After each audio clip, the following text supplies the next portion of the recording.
نبی علیہ السلام جب مکے سے مدینے کے لیے نکلے ہوں تو جامع ترمذی اٹھا کے دیکھ لیں، حضور پلٹ پلٹ کے کعبے کی طرف دیکھ رہے ہیں کہ اے کعبہ تو مجھے سب سے بڑھ کر محبوب ہے اس روئے عرض پہ، لیکن کیا کروں تیرے باشندے مجھے یہاں رہنے نہیں دیتے۔ آپ کی مبارک زندگی کے 63 سالوں میں سے 52 سال مکے کی فضاؤں میں گزرے ہیں، صرف 11 سال مدینہ شریف۔ لوگ مدینہ مدینہ کرتے ہیں، ضرور کریں، لیکن مکے میں 52 سال ہمارے محبوب علیہ السلام نے سانس لیا ہے، مدینے میں صرف 11 سال۔ آپ کا آبائی وطن بڑی مشکل سے چھوڑا، مجبوراً، آپ کی خواہش تو نہیں تھی کہ آپ کو نکال۔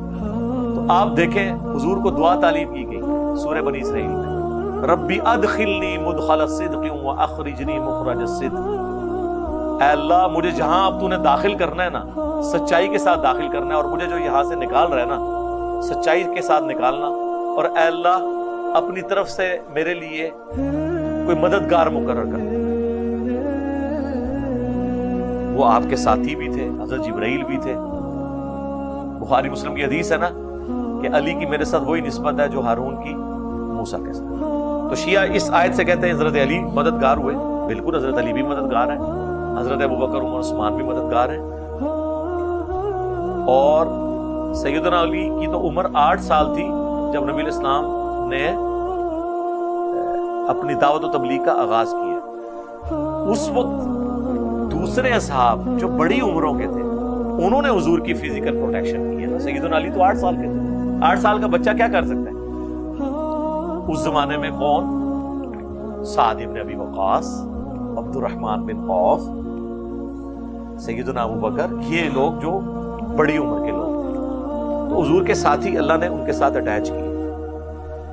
تو نبی علیہ السلام جب مدینہ شریف کے لیے جا رہے ہوں گے تو آپ کو کتنے خیال آ رہے ہوں گے، یار میں نے 13 سال محنت کی، صرف 125 بندے میں بنا سکا، لیکن ان کو بھی مجبوراً مجھے نکالنا پڑ رہا ہے۔ تھا نا دماغ میں، کیوں نہیں ہوگا؟ کیا اس وقت اللہ کے نبی کو یہ بات پتا تھی کہ 13 سال میں تو 125 ہوئے ہیں، اگلے 13 سال کے اندر رومن اور پرشین امپائر بھی آپ کے غلاموں کے قدموں میں ہوں؟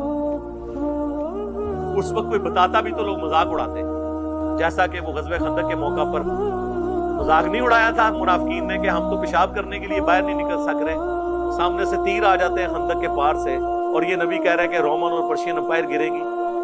عمر سیریز میں انہوں نے وہ دلائل النبوہ امام بیہقی کی جو کتاب میں وہ حدیث فلمائی نہیں ہے، جو ایک پتھر نہیں ٹوٹ رہا تھا تو حضور علیہ السلام کو بلایا گیا، آپ نے 3 دفعہ اس پہ کدال مارا۔ پہلی دفعہ فرمایا اللہ نے مجھے یمن عطا فرمایا، دوسری دفعہ فرمایا کہ اللہ نے مجھے رومن امپائر دے دیے، میں تو وہاں کے وہ رومن امپائر کا جو محل ہے وہ بھی دیکھ رہا ہوں، تیسری دفعہ فرمایا پرشین امپائر بھی۔ اور اگر تم اپنے نبی پہ یقین رکھتے ہو کہ وہ سچا پیغمبر ہے تو اللہ کے وعدے پہ یقین رکھو۔ دیکھیں پھر صحابہ نے ایسا یقین کیا کہ کانفیڈنس ان کا لوز ہی نہیں ہوا۔ ورنہ مجھے بتائیں اللہ کی نبی کی وفات کے بعد جب ہزاروں لوگ مرتد ہو جائیں، اس قبائلی سسٹم میں جہاں قبیلے جب مرتد ہوتے تھے تو پورے پورے قبائل ہی، چونکہ ایک سردار مرتد ہوتا تھا نا تو وہ پورے پورے قبیلے ہی نکل جاتے تھے، وہاں پہ چند اصحاب اتنے کانفیڈنٹ ہوں کہ ہر محاذ کے اوپر جنگ کھول لیں۔ حضرت ابوبکر صدیق منکرین زکوٰۃ کے خلاف بھی، مرتدین کے خلاف بھی، 2 جھوٹے پیغمبر ان کے خلاف بھی، اور پیدل میں رومن امپائر کے لیے بھی بھیجا ہوا ہے جناب اسامہ ابن زید کو۔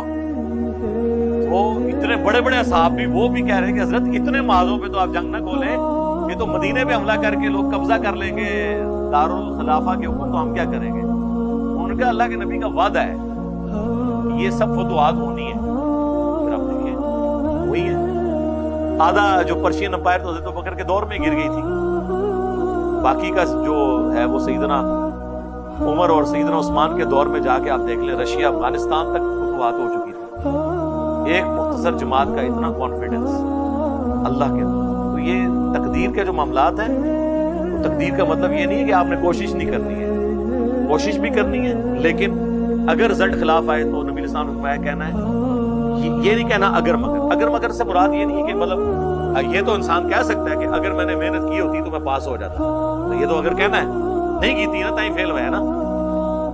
لیکن کوئی ناگہانی آفت آ گئی، کوئی ایکسیڈنٹ ہو گیا، بندہ بیمار ہو گیا، تو اس میں میری بہتری، اور اس کے اینڈ پہ آپ نے کہنا انا للہ و انا الیہ راجعون، جو ہمیں قرآن نے دعا سکھائی.